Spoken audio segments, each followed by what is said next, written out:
प्यारी सास संगत जी, प्यार से कहना धन निरंकार जी। प्यारी सास संगत जी, हमारे सतगुरु जी हमें अपने प्रवचनों में समझाते हैं। सात संगत जी, प्यार से कहना धन निरंकार जी। आज भी वही संदेश और ये इंसान को, इस मानव को चेतन भक्तों ने हर समय की तरह वही इशारा करते हुए कि जीते जी इस जीवन को संवार लिया जाए, इस सच्चाई को जानकर फिर हर पल इसी में गुजरान किया जाए। और कैसे ये कुछ भी एक अगर हमारी उस समय में जो भी हम कर रहे हो उस पल में, तो वही बात जैसे लिविंग इन द मोमेंट की बात होती है, तो ये भक्ति भी फिर किसी समय भी जो भी कर रहे हैं वो ही अगर चीज़ में हम ये ध्यान डालते हैं इस निरंकार के एहसास द्वारा, तो वो कार्य भी भक्ति बन जाता है। कैसे एक जो आज भी प्रेरणा में सुना कि ये पहले विषय इस परमात्मा को जानने का है, और जब ये ब्रह्म ज्ञान द्वारा जान लेते हैं, ये विश्वास आ जाता है और ये मान लेते हैं, तो ये एक ही सच, एक ही परमात्मा जिसको देख भी लिया और इसमें यकीन भी हो गया, ये एक भाव और उसके बाद फिर स्वाभाविक ही हो जाता है एक हो जाना। ये एकमिक अवस्था इस परमात्मा के साथ, इस परमात्मा की बनाई हर चीज़ के साथ। तो कैसे एक कहानी भी दासी के ध्यान में आ रही है, जहाँ एक इंसान होता है, वो बहुत ही श्रद्धा से किसी गुरु के पास जाते हैं और वहाँ वो ये बात कहते हैं कि एक बहुत समय से आ तो रहे हैं, आपके प्रवचन भी श्रवण कर रहे हैं, पर ये जीवन नहीं बदल पा रहे। एक जो आप बात करते हैं मध्य मार्ग की कि ये बैलेंस्ड लाइफ हो, वो हो नहीं पा रहा, क्योंकि जब हर दिन के किसी भी कार्य को करते हैं तो ध्यान उसमें चला जाता है, तो ये परमात्मा की सोच ही नहीं आती इस दिल को, इस दिमाग को। और जब परमात्मा के प्रति एक ध्यान लगा लेते हैं, तो इस संसार की चीज़ों से ही अपना एक नाता तोड़ने का दिल करता है। फिर दिल करता है कि बस एकांत में ही रहें, कोई हमसे बात ना करे, हम किसी से बात ना कहें, एक अपने सारे कर्तव्यों को भी भूल जाएं, बस यही करते रहें। तो आप तो समझाते हैं कि कैसे ये बैलेंस रखना है कि दुनिया में जीना भी है, समाज परिवार की सेवा भी करनी है, और हर पल में परमात्मा को भी याद रखना है, और ये उपलब्धियों को भी प्राप्त करना है, मेहनत करनी है। और अब इस उपलब्धियों से इतनी सारी चीज़ें घर में खरीद के रखनी है, तो नज़र जहाँ जाती है एक नई डिस्ट्रैक्शन बन जाती है। तो ये अब एक मिक होना है, ये बैलेंस बनाना है, ये तो सीख लिया, पर इस पे अब एक प्रैक्टिकली जिया नहीं जा रहा। और वही वो समझाते हैं गुरु कि आपके घर के आसपास आपसे सबसे नज़दीक क्या दुकान है, कौन सी दुकान है, तो वो सब बताते हैं कि एक सब्जी वाले हैं, वो बस बहुत अलग अलग सब्जियां रखते हैं, और अपने तराजू में वो जो भी ग्राहक आता है बताता है कितने किलो को कितनी सब्जी चाहिए, उसको तोल कर दे देते हैं। और फिर वो गुरु कहते हैं ठीक है, अब जाइए, उनको ध्यान से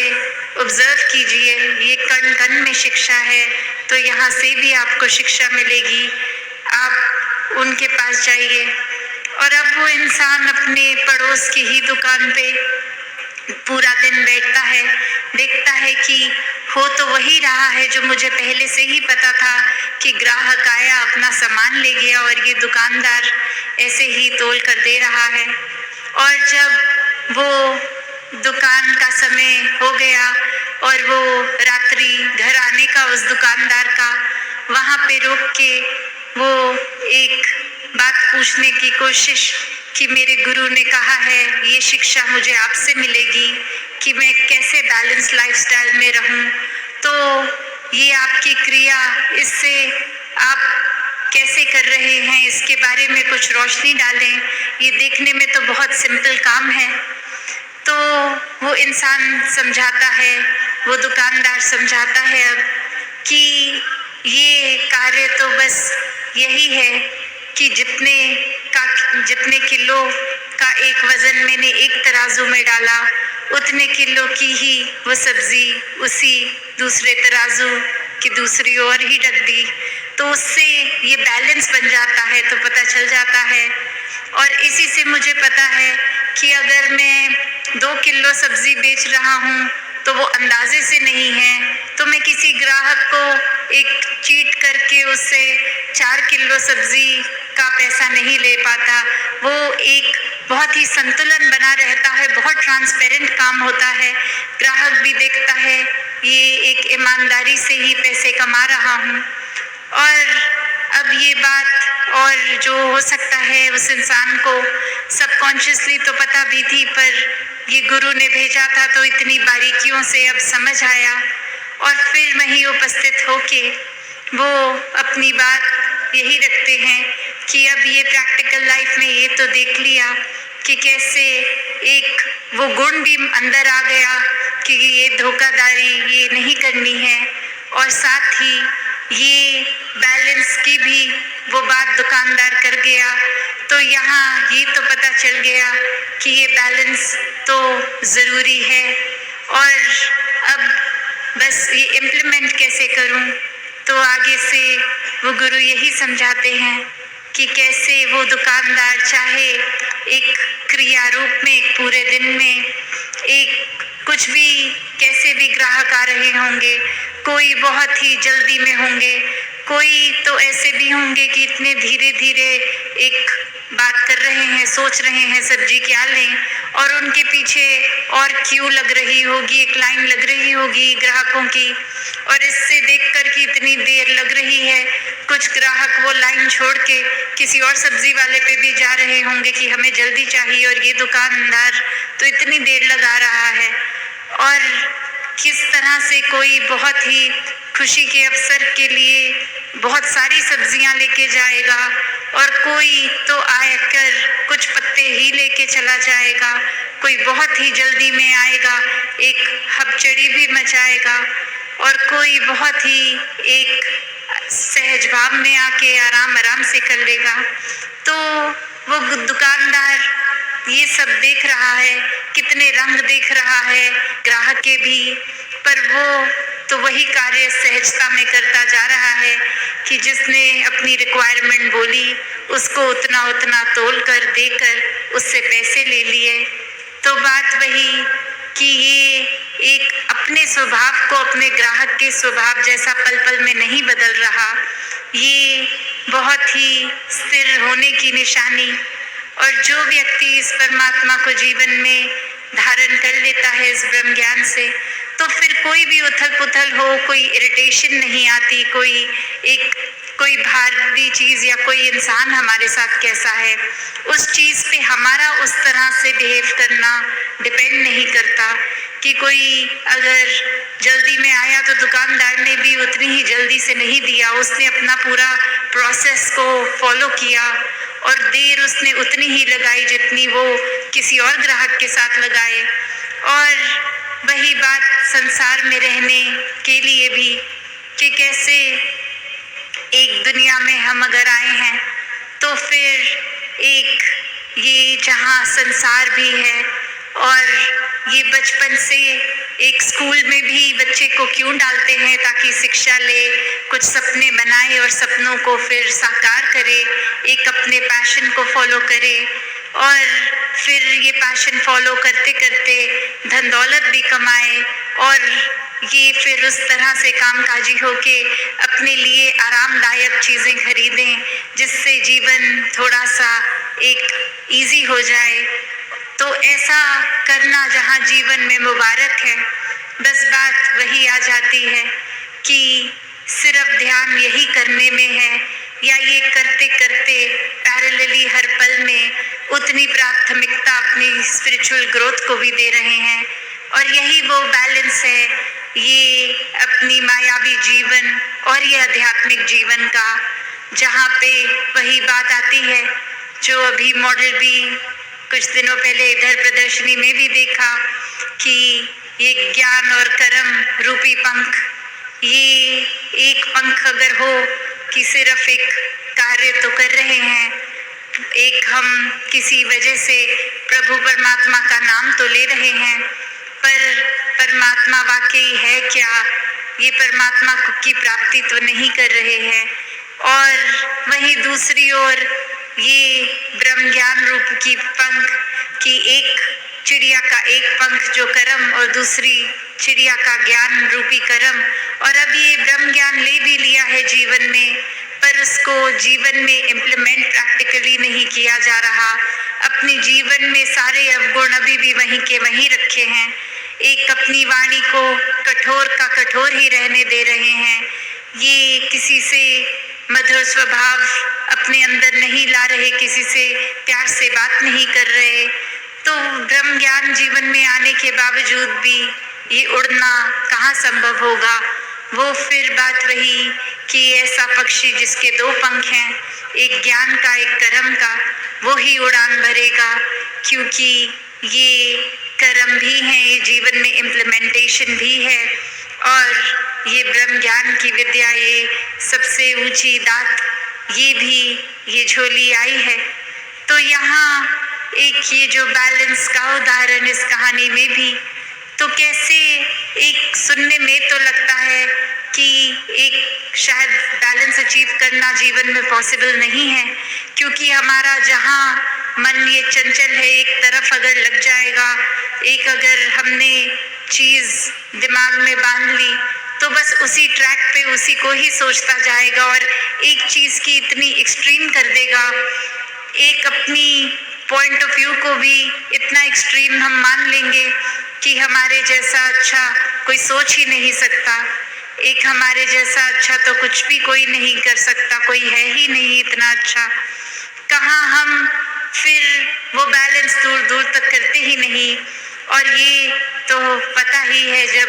एक चीज़ की ही अति होती जाएगी तो फिर दूसरा एक बैलेंसिंग फैक्टर है ही नहीं। तो वो एक हाइट जहाँ तक कोई अगर ऊंचा जाता है, अगर कितनी भी पहाड़ की ऊंची चोटी पे चले जाएं, तो एक वो लास्ट फाइनल पॉइंट होगा,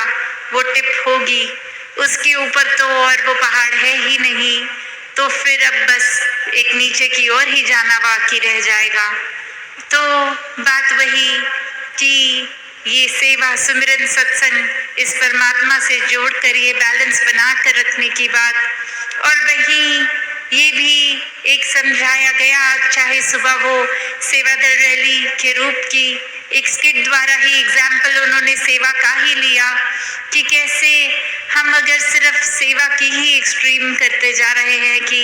एक सत्संग को प्रायोरिटी नहीं, एक बस ये सोच रहे हैं कि आज हमारी ड्यूटी है तो हम पहुंच जाएंगे सेवा पे, क्योंकि वो एक हमें काम दिया गया है तो वो कार्य निभाना है, और मन की खुराक के लिए ये सत्संग को भी प्रायोरिटी नहीं, तो वो सेवा भी बस कार्य ही बन जाएगी, क्योंकि वो भाव तो सत्संग से मिलते हैं। और ये मन में भी अगर सिमरन का घाटा है तो ये सेवा और सत्संग भी फिर वो एक हमारी ग्रोथ के लिए इनकम्प्लीट है। तो यहाँ ये तीन चीज़ों का बैलेंस है। उस तराजू में वो पंखों में तो चलो दो पंख की बात थी, यहाँ एक ये निराकार को हर समय रखकर ये सेवा, सुमिरन, सत्संग को ही इक्वली इम्पोर्टेंट बना के रखना, ऐसा बैलेंस करना। और जो ये कर लेते हैं उनके लिए फिर ये जीवन भी बहुत सहज हो जाता है, फिर कुछ एक्स्ट्रा एफर्ट नहीं लगता। हर दिन चाहे आज लगे कि सुबह से निकले इतने थके और आज तो घर पे कोई गेस्ट भी आने हैं, उनको भी एक अटेंड करना है, और फिर हमें किसी के घर डिनर पे उनके गेस्ट बन के जाना है, तो फिर ये पूरी दिन की एक्टिविटी इतनी ज़्यादा, तो इसमें थोड़ा सा मैनेज करना, एक भागा दौड़ी लगानी, ये कैसे समय पे सब कुछ होगा, ऑर्गेनाइज करना, ऐसे थॉट्स भी इतने सहज हो जाते हैं कि जब कोई आया घर पे उसको गेस्ट ही ना माने, परिवार का ही हिस्सा माने और वो प्यार का भाव हो जाएगा, तो कुछ वो शो ऑफ करने की बात तो रही ही नहीं कि इनके आगे कुछ फ्लॉन्ट करना है। उनको वैसे ही प्यार से बिठा के खाना परोसना है और उसी प्यार से वो खाना भी बनाया जाएगा कि ये किसी को इम्प्रेस करने के लिए नहीं है, बस ये जो आ रहे हैं उनसे इतना प्यार है क्योंकि वो प्रभु के ही बनाए गए हैं। और अब जब वो बात आ जाती है तो वही प्यार से खाना बनाया गया, खिलाया गया और फिर आगे किसी और के भी घर जा रहे होंगे तो वही प्यार लेकर जाएंगे कि आप कोई बात नहीं, आप बैठिए, आपका चाहे घर है पर हम मेहमान होकर भी आप बताइए क्या लाना है, हम खुद लेके आएंगे किचन से। तो ऐसे भाव भी संतों के हो जाते हैं कि आप सारा ये थकावट अपने हिस्से लाने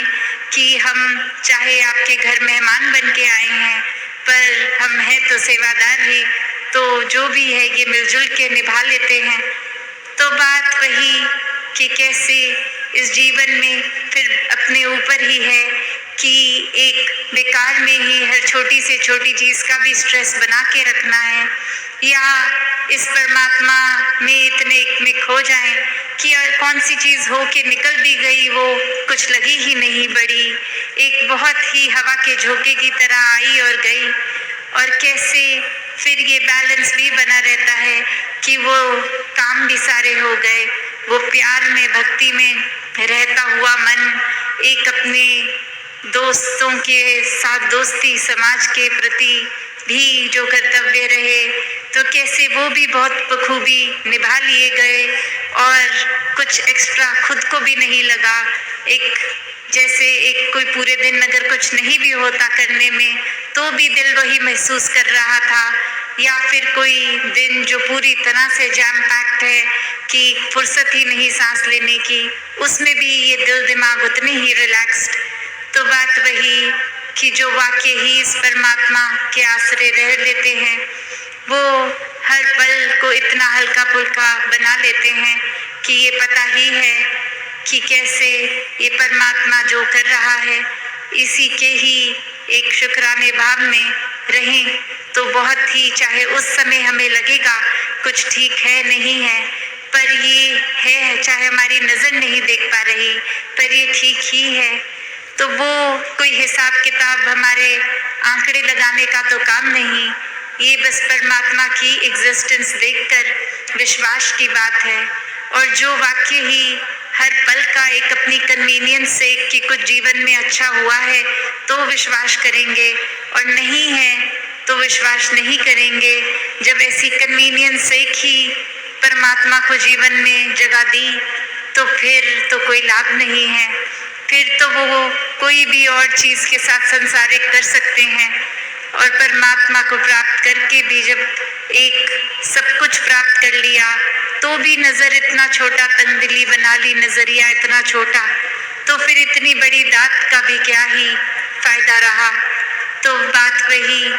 कि ये जो बैलेंस की बात है और इसी बैलेंस के साथ ये विस्तार भी होता है कि जैसे जैसे हमें फिर ये एहसास होगा कि परमात्मा को और ज़्यादा अगर हमें पता है अपने अंतर्यामी हम खुद हैं कि वाकई में हमारा ध्यान, हमारा दिल पूरा दिन ज़्यादातर क्या करता है,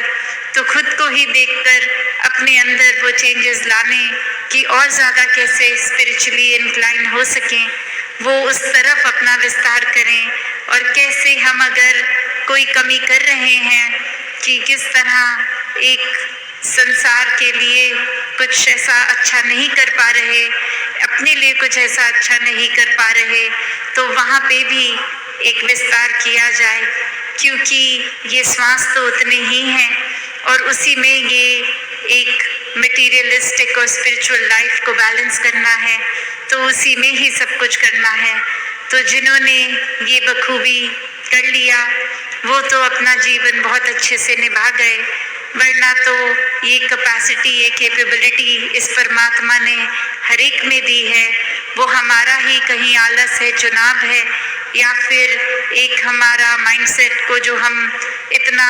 नारो कर देते हैं, या अपने अहंकार में ही चूर रहते हैं कि कोई भी चीज़ करने की काबिलियत होने के बावजूद नहीं करते, या फिर इस परमात्मा का आसरा ही नहीं लेते। एक माइंडसेट हमने ऐसा बना लिया होता है। तो दातार जहाँ हर किसी को अपने दर्शन इस ब्रह्म ज्ञान द्वारा कराता है, तो अगर हमने ही यहाँ जैसे अभी प्रवचनों में भी सुना कि अगर आँख हमारी बंद है तो हम वो देख ही नहीं पाएंगे जो है, तो बात वही कि ये जीते जी अपने जीवन को भक्तों ने जहाँ खुद भी संवारा है, वहाँ हर एक को संवारने की प्रेरणा दी है। और वो किस तरह संवारा जाए वो भी बताया है कि सिर्फ एक ही तरीका है, परमात्मा से जुड़कर, उसको हर समय देखकर, एक जीवन में सच को स्थापित करके ही ये एक मार्ग, वाकई ही एक सच्चाई का मार्ग जो है, इस पे चल पाएंगे, हर एक के बन जाएंगे, हर एक को अपना बना लेंगे। सात संगत जी, धन निरंकार जी।